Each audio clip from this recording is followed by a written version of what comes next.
Ini Al-Baghdadi, awwalu ibadatin, ibadah pertama itu adalah ma'rifatullah, mengenal Allah.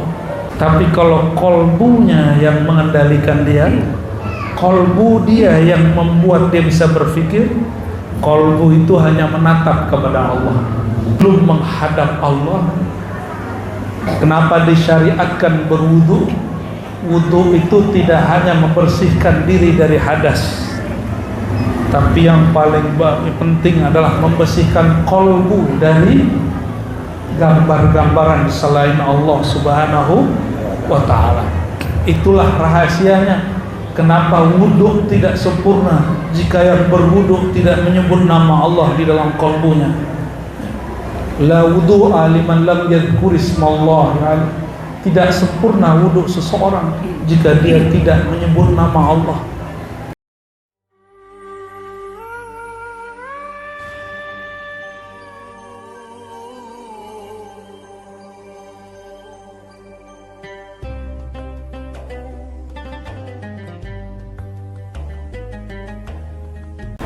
Salawat dan salam kepada penghulu alam semesta, Nabi Muhammad sallallahu alaihi wasallam. Beliau itulah yang karenanya alam semesta ada. Karena beliau Sayyidina Adam dicipta.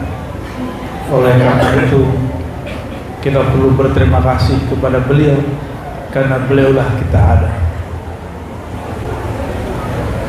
Nikmat besar ini yang tak terhingga adalah menjadi umat Nabi Muhammad sallallahu alaihi wasallam. Dalam hadis Imam Tabarani dan Hakim At-Tirmizi disebutkan ada 12 orang, 12 nabi berdoa ingin menjadi umat Nabi Muhammad sallallahu alaihi wasallam. Yang hadir ini pernah nggak berdoa begitu dulu? Nggak tahu ya. Ada yang ingat nggak? Di alam dulu, di alam kapan gitu, berdoa menjadi umat Nabi Muhammad SAW? Tidak ada. Lalu kita diberi nikmat menjadi umat beliau, maka syukur ini tiadalah terhingga. Semoga kita menjadi hamba-hamba yang bersyukur. Berterima kasih.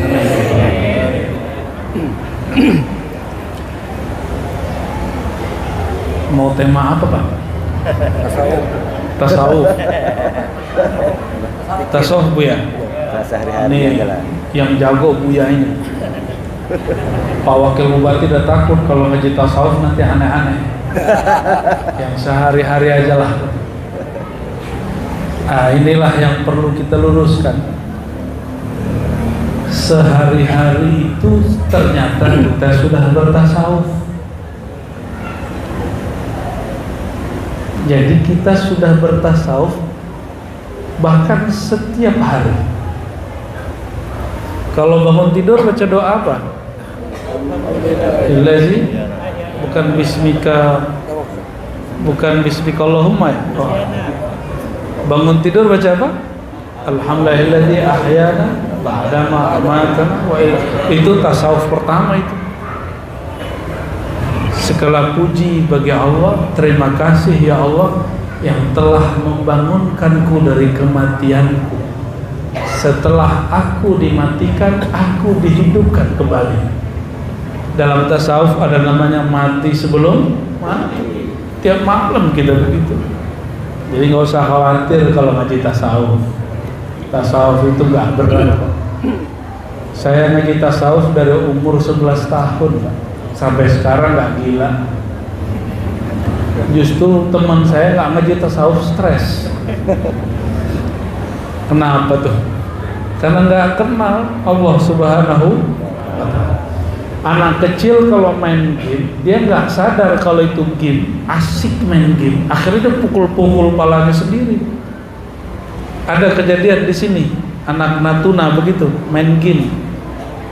Jangan kalau dulu waktu kita kecil, Pak Wakil Bupati, Pak Bupati, anak-anak tengkar karena main-main. Sama itu. Dulu Pak Wakil Bupati sama Bupati main apa dulu? main gundu.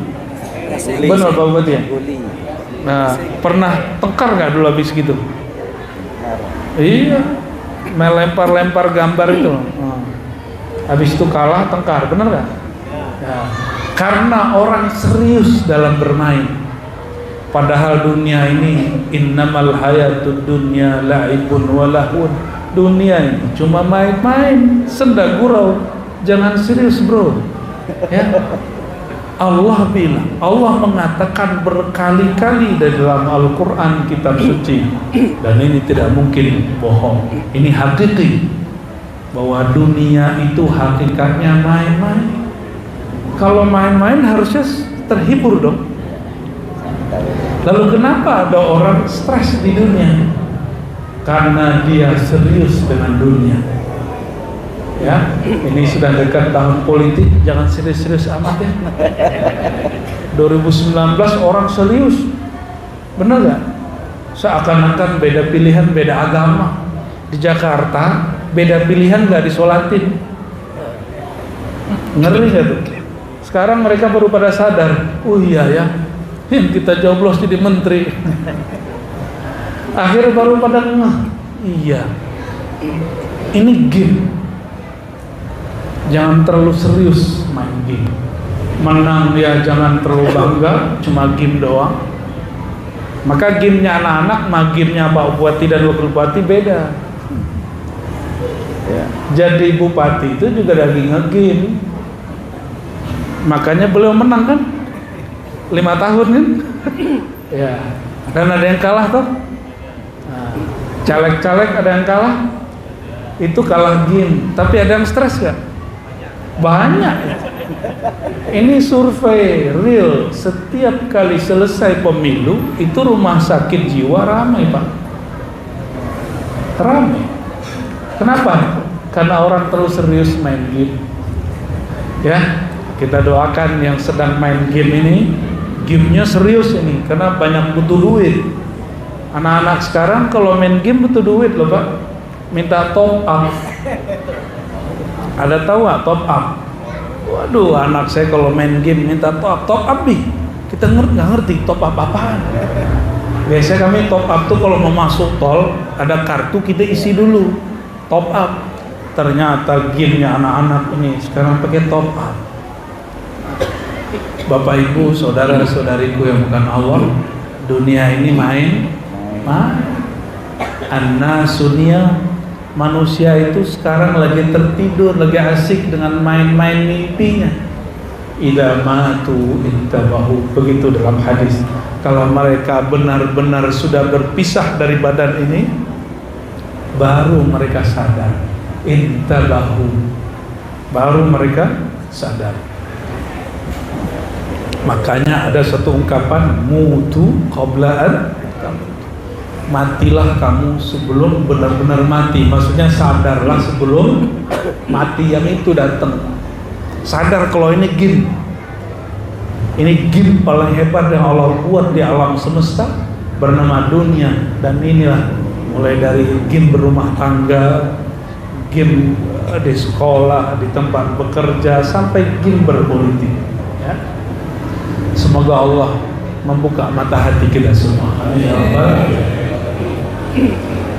Kalau pagi-pagi nih, apa kata orang tua kepada anak?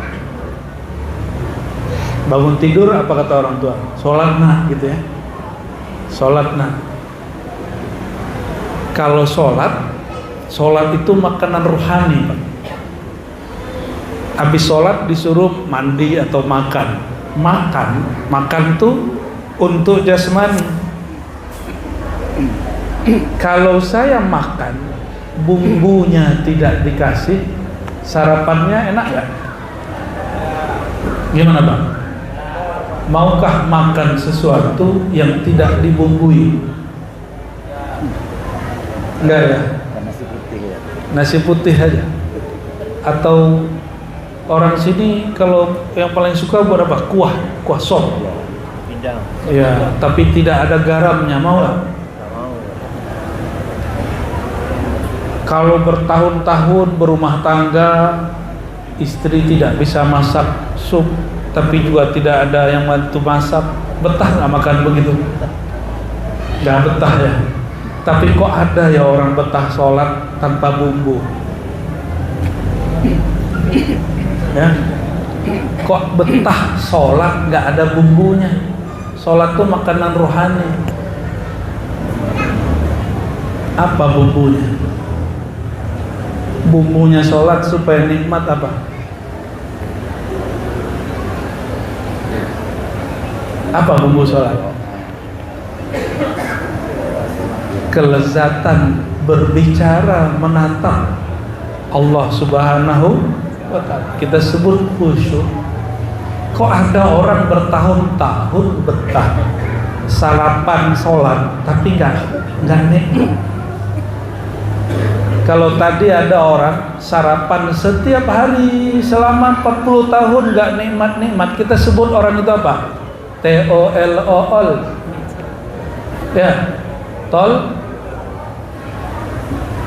Kalau bahasa Arabnya jahilun.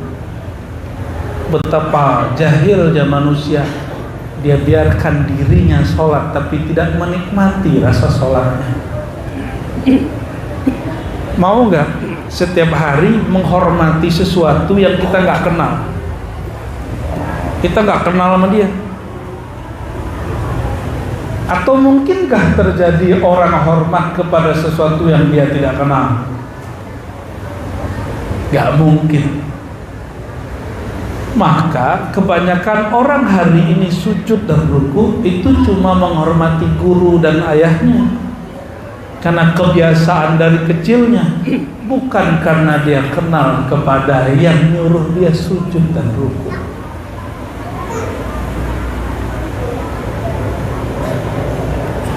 Kalau Pak Bupati dan Pak Wakil ini nyamar pakai baju kaos, orang nggak tahu, nggak ada patwal. Mungkin dicolek, lu siapa? Kamu siapa? Ngapain main-main di sini? Dicolek-colek, orang nggak ada yang hormat. Mungkin kalau masuk kantor, pegawainya yang nggak pernah ketemu Pak Bupati dan Pak Wakil itu bilang, pakai baju kaos nggak boleh masuk kantor. Kamu dari mana? Nih nggak boleh pakai sendal, mesti pakai sepatu. Dia nggak tahu kalau yang mau masuk ini Pak Bupati dan Pak Wakil baru turun dari Gunung Rana. Kok bisa terjadi begitu? Karena dia nggak kenal. Kalau ngaku saya Bupati, nggak percaya dia. Masa Bupati begini? Saya dulu di Jakarta itu pernah makan di tempat bubur kacang hijau tepi jalan.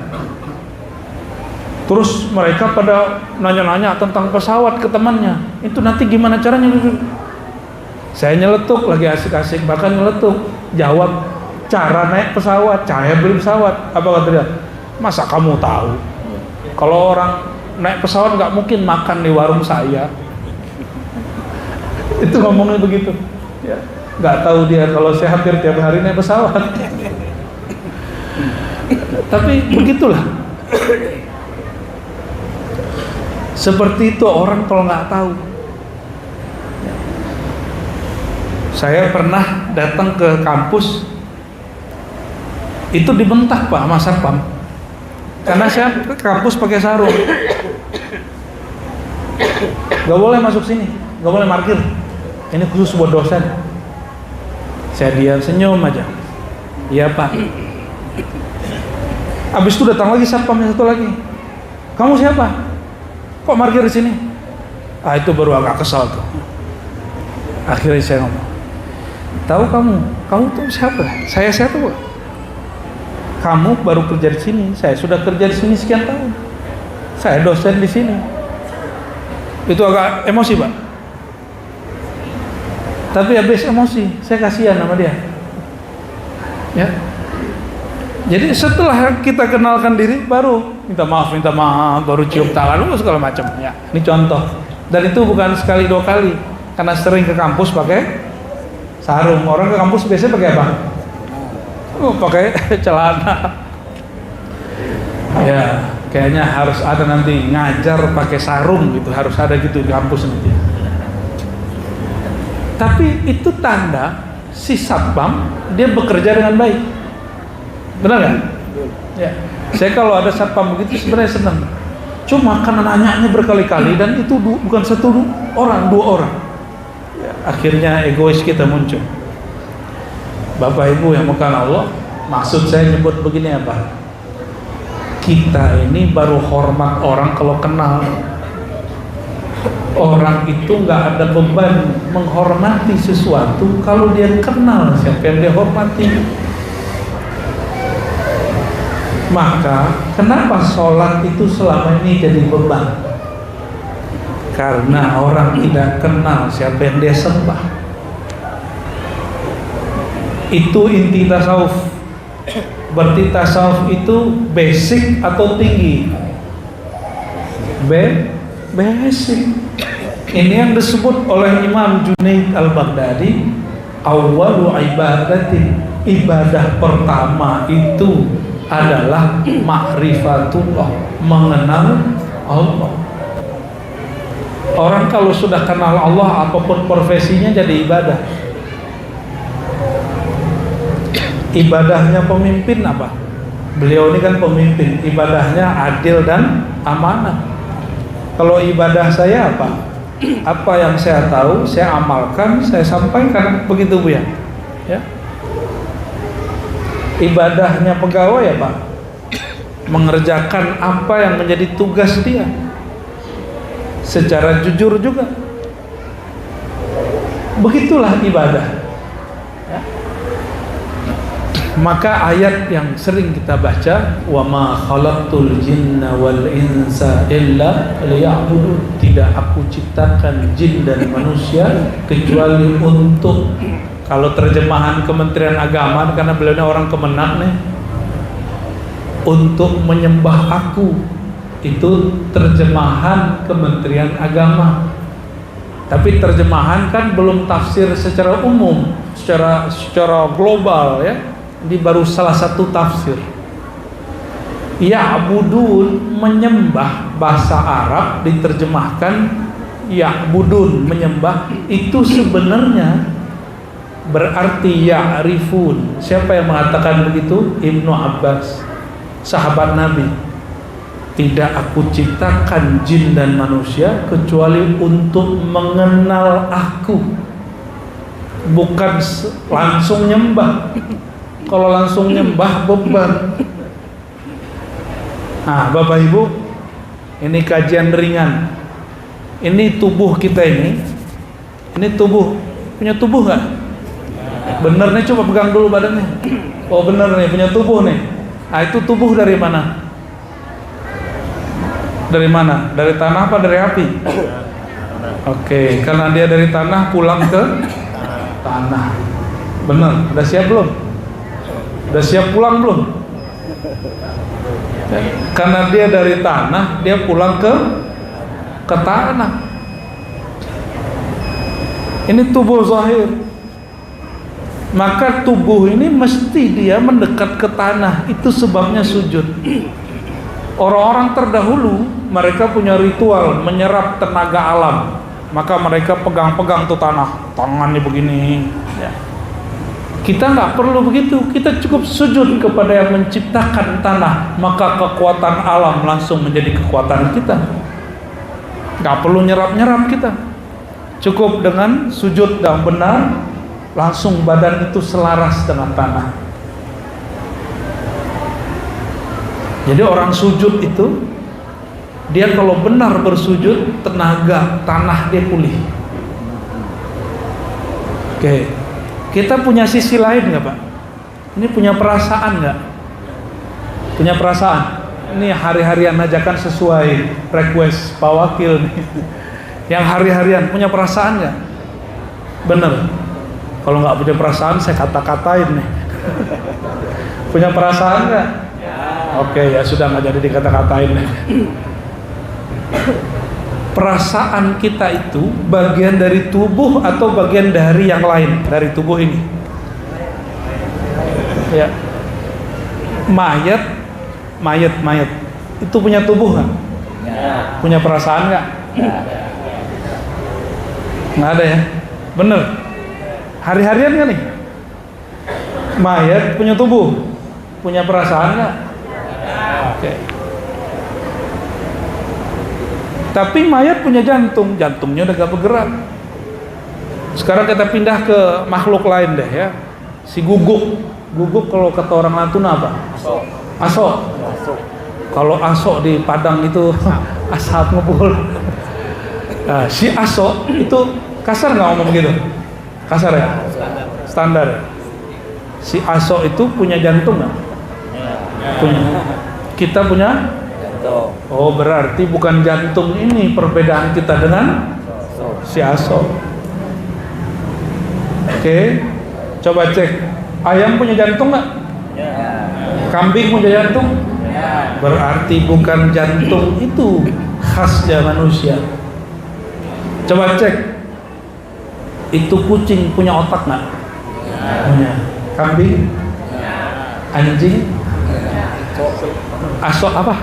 Aso. Punya semua. Berarti kekhususan manusia bukan pada otak.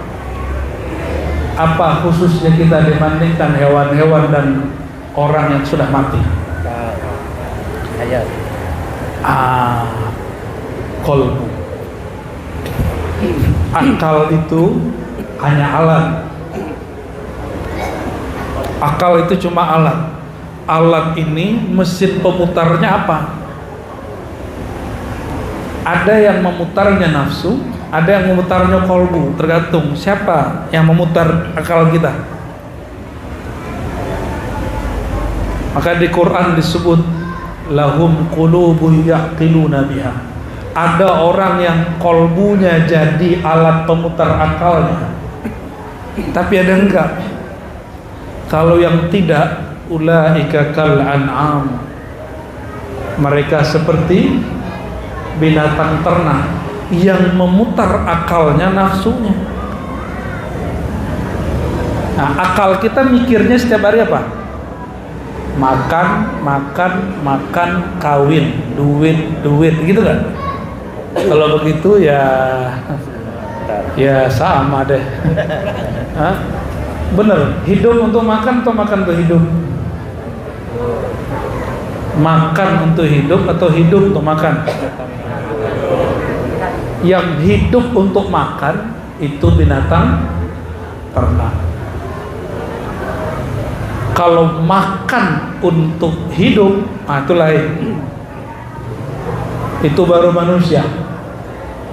Tapi hari ini banyak orang ngomong begini, yang penting setiap hari bisa makan, Pak. Berarti hidup dia untuk makan. Jangan mau naik kelas. Orang kalau cuma hidup untuk makan, maka dia siap menjadi hidungnya dicolok, nanti patuh kepada tuannya walaupun yang dikerjakan tidak benar. Mau begitu ya? Tapi kalau kolbunya yang mengendalikan dia, kolbu dia yang membuat dia bisa berpikir, kolbu itu hanya menatap kepada Allah. Setiap sholat baca wajah tuh nggak? Ini hari-hari ya, wajah tuh. Aku hadapkan wajahku kepada pencipta langit dan bumi. Itu yang menghadap siapa? Tubuh ini atau kolbu? Benar. Sudah terasa belum? Sudah terasa belum? Coba berani nggak ngadep mama Pak Bupati, Pak Wakil, tapi pakaiannya nggak sopan kalau di kantor? Berani nggak? Nggak berani. Kita mah guru SD aja nggak berani. Mesti pakai sepatu rapi, pakai baju rapi, mau hadap. Karena yang ditatapnya adalah baju. Allah yang ditatapnya apa? Allah nggak natap baju. Baju itu hukum syariat. Yang ditatap Allah itu kolbu. Ya, hadisnya sahih itu. Innallaha yanzuru ila qulubikum. Allah jika menatap ke dalam kolbumu. Masih ingat dulu kalau orang dulu itu mau ketemu kekasihnya apa namanya Pak Wakil? Mau ketemu ngapel. Gak ada bahasa lain. Mandoy. Oke, bahasa sini ya. Katanya Melayu sini lebih unik ya. Mendiai. Oh, waduh. Apabila bapak ini tuan puan ini mau mendiai. Karena yang ditatap itu wajahnya dibersihkan, benar nggak? Kalau ibu-ibu wajahnya dicat dulu, pakai dibedak. Kalau bapak-bapak ini kumisnya dibersihkan. Jika si Yayang nggak suka sama bulu-bulu, semua bulunya dicukur. Kayaknya istrinya begitu nih. Saya nih awal-awal punya jenggot, kata istri, kamu kayak kambing. Terus kenapa kamu nikah dengan yang kayak kambing? Lama-lama saya potong lah. Apa kata dia? Kok kamu lebih muda dari aku? Akhirnya sekarang kalau nggak punya jenggot, istri yang ngingetin. Alhamdulillah. Maka mudahan dikit Pak.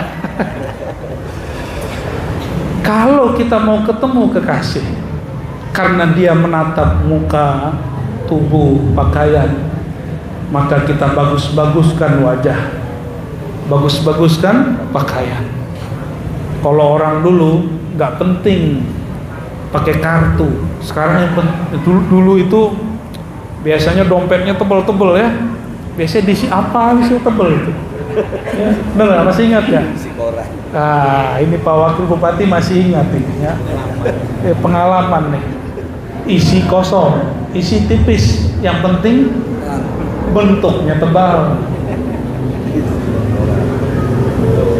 Karena ingin ditatap, maka ingin terlihat sempurna. Yang diposting orang di sosial media, di Facebook, di Instagram, itu adalah yang sempurnanya. Dia tidak menampilkan yang tidak sempurna. Kenapa? Karena ingin ditatap. Sholat itu menatap Pak. Wajah itu wajahiyah. Ini hari-harian nih. Masa ada orang tiap hari ngomong apa saja terus dia nggak ngerti? Kira-kira kalau ada orang bicara sesuatu tiap hari yang dia nggak ngerti, itu orang apa namanya? Orang gila. Jadi yang gila itu yang belajar tasawuf atau yang nggak belajar tasawuf? Kalau belajar tasawuf nggak mesti bisa bahasa Arab, karena Allah bisa semua bahasa. Cukup yang mampu bahasa Arab, yang santri, yang ulama, yang kiai. Kami yang dari pesantren perlu bahasa Arab, karena tugas kami membaca kitab-kitab suci. Betul Bu ya? Coba bapak-bapak ini nggak semuanya belajar pesantren. Lalu saya bilang, cara khusyuk itu engkau mesti bisa bahasa Arab. Stres semua. Kalau begitu Abu Jahal, Abu Lahab lebih khusyuk. Betul nggak? Kenapa Abu Jahal, Abu Lahab masih kafir? Berarti tidak syarat orang mengerti yang disembahnya pakai bahasa, nggak mesti. Allah yang menciptakan bahasa, termasuk bahasa orang Natuna, ya. Yang bahasanya sampai sekarang saya belum paham juga. Ya maklum, belum sehari sampai di sini. Tapi bahasa kolbu sama semua. Bahasa kolbu sama semua. Karena Allah menatap ke dalam kolbu, maka jika hendak menghadap kepada Allah, bersihkan kolbunya. Berani nggak? Apa tadi Pak? Mendai ya Pak? Mendai. Berani nggak mendai tapi nggak mandi? Hah? Nggak berani ya? Mau nambah lagi Pak? Nanti di demo yang di belakang. Beranikah ketemu kekasih, baju kita baju kemarin yang masih bau? Nggak berani. Beranikah handphone kita dibuka kekasih, di dalamnya ada foto yang lain. Paham maksudnya? Kalau ketemu gimana? Bisa perang dunia ke-10, bukan ke-3 lagi. Sang kekasih melihat ada wajah perempuan lain atau laki-laki lain di dalam handphonenya. Kalau orang zaman dulu foto di dompet, benar nggak? Sekarang nggak level. Sekarang foto udah masuk. Tapi ahli kolbu, kekasih, wajah kekasihnya masuk ke dalam kolbu. Maka saya itu nggak seneng difoto, Pak. Walaupun orang suka minta foto, saya sendiri jarang foto sendiri, itu jarang. Karena bagi saya cukup hati saja yang tahu. Ya. Oke, Allah tatap isi kolbu. Ternyata di kolbu ada gambar yang lain, ada tujuan yang lain. Allah cemburu kan? Ini ilmu-ilmu standar ini. Katanya ngaku wajah tuh, aku hadapkan wajahku kepada pencipta langit dan bumi. Ternyata saat menghadap, kolbunya ada wajah yang lain, ada niat yang lain. Berani menghadap, pasti di-delete dulu, dihapus dulu. Jika di handphonenya ada WA dari sang kekasih yang lain, pasti dihapus dulu, Pak. Bener ya? Kalau punya. Ini Buya Budi yang pengalaman ini. Ada WA dari jamaah cantik. Ya, istri tahu, dihapus dulu sebelum masuk rumah. Betul gak? Oh, ini pengalaman. Waduh, bisa-bisa pulang tengkar ini. Supaya apa? Supaya yang di rumah tidak marah, supaya tidak ketahuan. Delete-nya delete permanen. Sama jika mau menghadap kepada sang kekasih sejati. Jadi kekasih kita yang di rumah itu nggak abadi. Dia hanya diberi dipercikan sedikit kekasih, rasa cintanya Allah. Makanya perempuan, laki-laki itu punya cemburu. Itu cemburunya Allah yang dipinjamkan. Maka nggak ada cinta sejati itu suami istri, nggak ada. Pasti nanti salah satunya mati duluan atau mati sama-sama, kuburnya tetap pisah. Ditanya mungkar nakirnya nggak bareng-barengan, sendiri-sendiri. Dek, ntar kalau aku mati kamu ikut ya. Mau nggak istrinya? Nggak mau nih. Paling suaminya bilang apa? Istrinya bilang apa? Nunggu iddah, saya cari laki baru. Bapak Ibu Saudara yang dimuliakan Allah, jika hendak menghadap Allah, gambar-gambar selain Allah di kolbu mesti dihapus. Kalau enggak, Allah nanti marah. Ini rumah Allah. Di rumahnya sudah ada tempat ibadah belum? Mungkin pojok, samping tempat tidur, sudah ada. Jadikan itu masjid mihrab kita di rumah. Kalau mau masuk di situ, bersihkan badan, bersihkan kolbu. Latihan di sana, baru pergi ke masjid. Bersihkan dulu hati di sana, baru masuk masjid. Bolehkah perempuan atau laki-laki yang junub masuk masjid? Tak boleh. Junubnya kolbu kalau dia sedang asik mencintai selain Allah. Maka orang yang junub tidak akan diizinkan masuk ke rumah Baitullah, yaitu kolbu. Kolbul mu'min Baitullah. Kolbunya orang beriman itu Baitullah. Ini masjid nih ya, benar masjid, bukan gereja toh. Tapi sudah pernah belum melihat masjid bentuk-bentuk gereja? Sudah pernah. Berarti yang penting itu bukan kubahnya, yang penting itu kolbu yang zikir di dalam masjid. Benar. Kolbu yang berzikir dalam masjid, sehingga disebut masjid itu masjid tempat sujud karena kolbu sujud di dalamnya. Ini kubahnya 100 tapi nggak ada orang zikir di sini. Masjid atau candi atau museum. Jangan-jangan ini sewa. Maka jamaah yang makan Allah, sebelum menghadap Allah, kenapa disyariatkan berwudu? Wudu itu tidak hanya membersihkan diri dari hadas, tapi yang paling penting adalah membersihkan kolbu dari gambar-gambaran selain Allah Subhanahu wa ta'ala. Itulah rahasianya kenapa wudu tidak sempurna jika yang berwudu tidak menyebut nama Allah di dalam kolbunya. La wudu'a liman lam yadhkur ismallah. Tidak sempurna wudu seseorang jika dia tidak menyebut nama Allah, jika dia tidak berzikir di dalamnya padanya. Jadi nanti kalau wudu nggak usah mikirin yang lain, cukup zikir, ya. Udah nggak usah lama-lama juga wudunya, sekali, 2 kali, 3 kali, nggak usah lebih. Nah, di saat berwudu tidak hanya yang dibersihkan wajah, iktikadkan sedang membersihkan wajah, kolbu ini kalau tidak kenal Allah maka dia cari muka kepada makhluk, maka dia niat. Disinilah muncul orang ingin cari muka. Cari muka itu bahasa Arabnya apa? Cari perhatian, ya. Nah, bentuk amalnya riya. Riya itu ru'yatul amal, melihat diri kita beramal di depan orang. Itu riya. Mempamerkannya itu disebut dengan sum'ah. Jadi ibadah ke masjid supaya dilihat orang.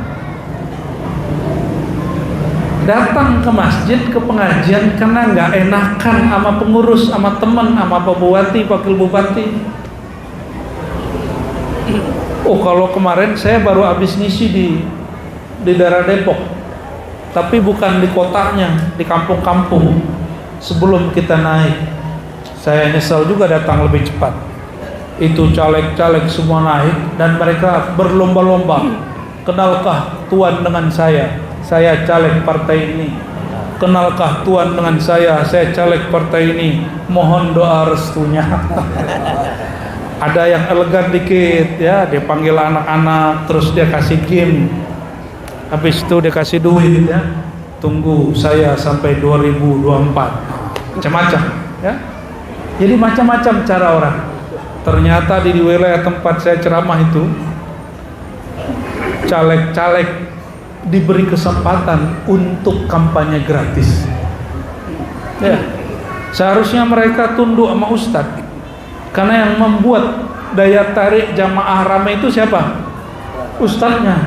Tapi betapa kurang ajarnya caleg itu. Selesai dia naik, majelis dia tinggal, dia nggak ngaji. Saya doakan mereka tidak terpilih.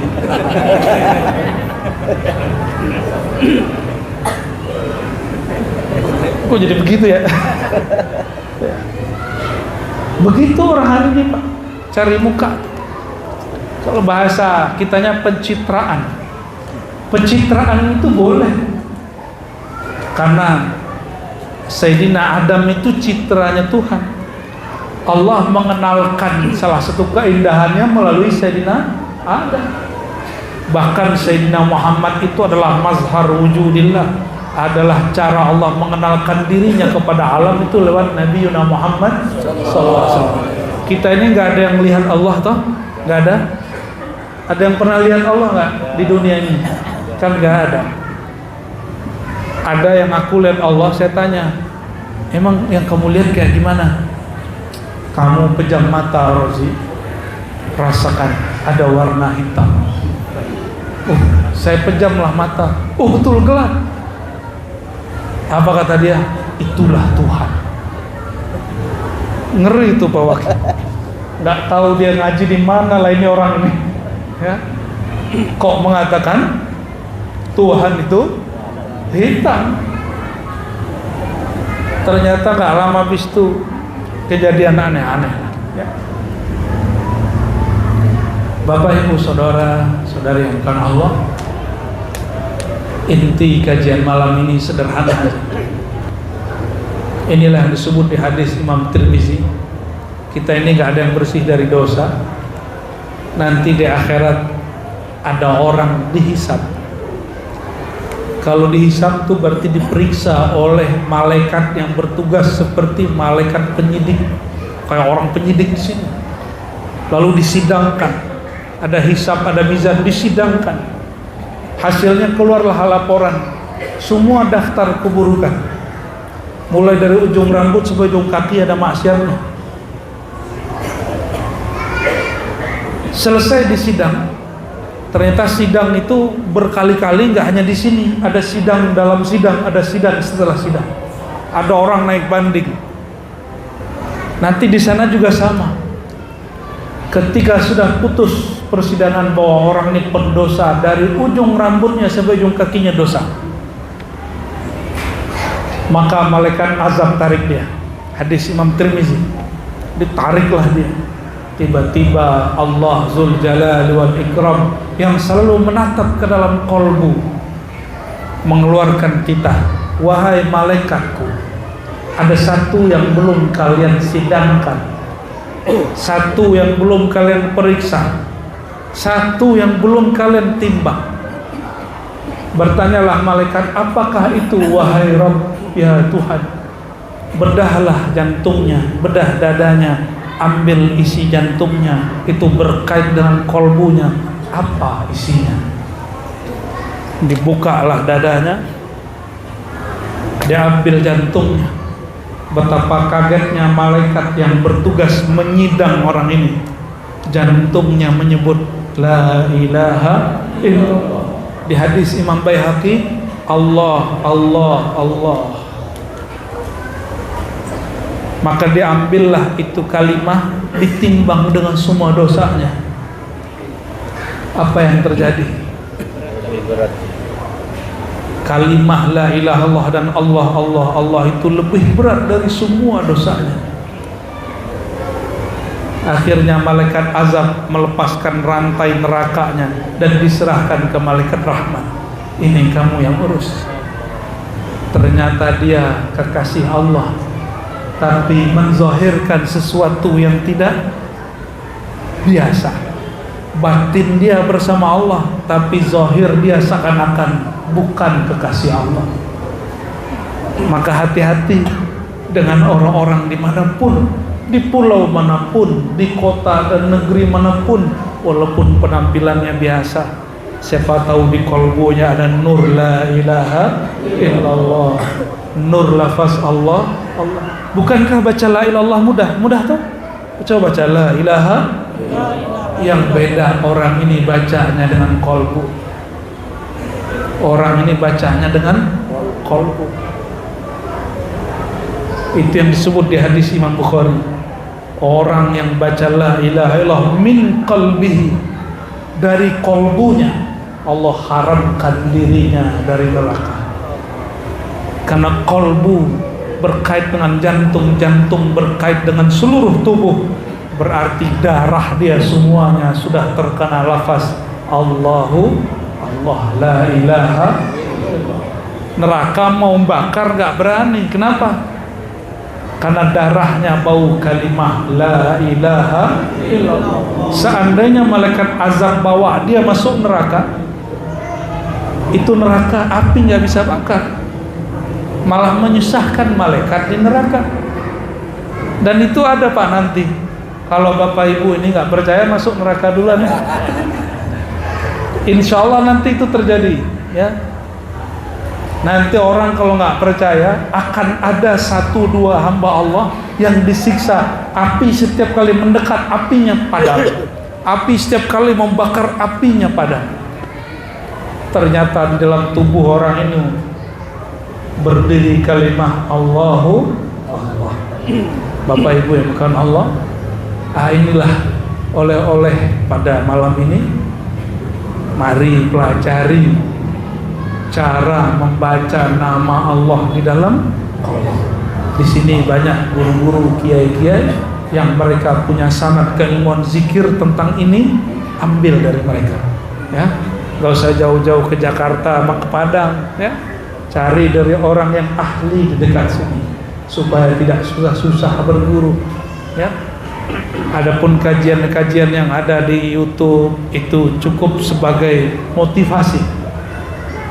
Ilmunya ambil dari ahlinya, dan tidak ada pulau kecuali ada ahli zikir di situ. Tiada negeri kecuali ada wali Allah di situ. Saya yakin itu hakul yakin.